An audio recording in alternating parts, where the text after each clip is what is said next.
मैंने पहले ही कहा था, शादी के बाद किसी से बात मत करना वरना मार दूंगा नेहा। ये तस्वीर खुलकर तो हम आपको नहीं दिखा सकते, लेकिन हाँ कहानी जरूर बता सकते हैं इसके पीछे की। हाथ में हथियार, चेहरे पर खून के धब्बे और अचानक से किसी को फोन मिलाता ये प्रशांत है। वो प्रशांत जिससे नेहा ने 5 साल पहले लव मैरिज की थी, जिसे नेहा ने टूट कर प्यार किया था। लेकिन नेहा को भी नहीं पता था कि मासूम सा दिखने वाला ये प्रशांत इतना खूंखार निकलेगा। नमस्कार, बहुत बहुत स्वागत है आपका यूपी तक में। मैं हूं आपके साथ गौरांशी श्रीवास्तव। आप देख रहे हैं हमारा खास कार्यक्रम द बिग क्राइम स्टोरी।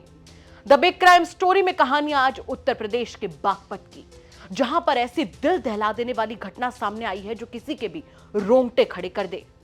दरअसल इस कहानी को समझने के लिए सब क्या कुछ हुआ है, हमें 5 साल पीछे जाना होगा। 5 साल पहले नेहा और प्रशांत एक दूसरे के करीब आते हैं। दोनों में पहले दोस्ती होती है, मुलाकातों का दौर बढ़ता है और फिर ये दोस्ती प्यार में बदल जाती है। सब कुछ अच्छा चल रहा था। दोनों में इतना प्यार बढ़ा कि दोनों ने इस प्यार को अंजाम भी दिया, एक दूसरे से शादी की। किस्मत इन पर मेहरबान थी, इन्हें एक बहुत प्यारा सा बेटा भी हुआ। कुल मिलाकर पूरी जिंदगी एकदम पटरी पर थी।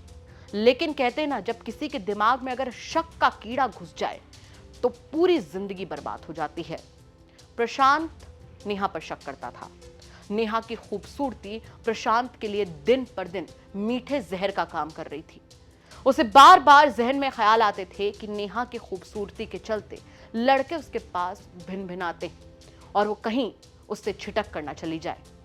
और शायद कुछ ऐसा पक भी रहा था, क्योंकि शक के चलते प्रशांत ने नेहा का व्हाट्सएप अपने फोन में लॉगिन कर लिया। इसे सनक ही कहेंगे, लेकिन नेहा को क्या पता था कि उसके व्हाट्सएप की चैट प्रशांत के पढ़ते ही उसके सिर पर खून सवार हो जाएगा, वो हैवान बन जाएगा।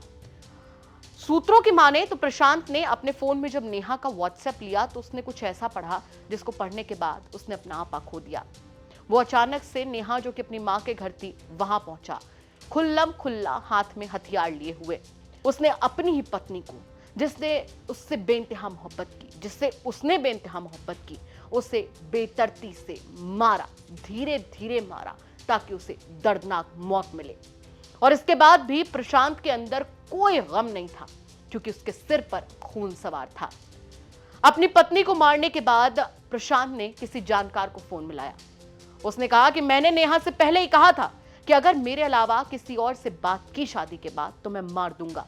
अभी मैं थाने जा रहा हूं और घर की चाबी, गाड़ी की चाबी, सब कुछ यहीं पर है। प्रशांत फोन पर किसी से बोल ही रहा था कि अचानक से छत के ऊपर, क्योंकि अब चीख पुकार मची, तो छत के ऊपर लोगों ने उसका वीडियो बना लिया। पुलिस को फोन किया गया और ये तस्वीरें हम आपको दिखाते। देखिए, जब पुलिस प्रशांत को पकड़कर लेकर जा रही है तो उसके चेहरे पर खून के धब्बे हैं और आंखों में पूरी तरीके से खून उतरा हुआ है। नेहा अब इस दुनिया को छोड़कर जा चुकी है। पीछे छोड़ गई है रोते हुए माँ बाप और एक 4 साल का मासूम बच्चा। लेकिन बड़ा सवाल एक घटना खड़ा करती है।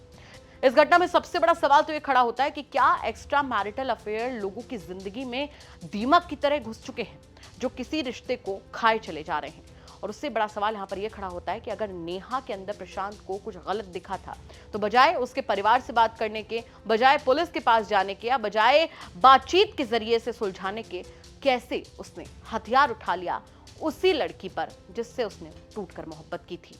इन तमाम सवालों के साथ आपको छोड़कर जा रहे हैं। साथ ही आपसे भी कहना चाहेंगे कि अगर आपके आसपास के इलाके में कोई ऐसी बड़ी घटना होती है जो कि क्राइम की बड़ी खबर बन सकती है तो हमें कमेंट करके जरूर बताइएगा। हम उसकी तह तक जाएंगे, उसके बाद में उसे खबर के तौर पर आप तक जरूर पहुंचाएंगे। नमस्कार।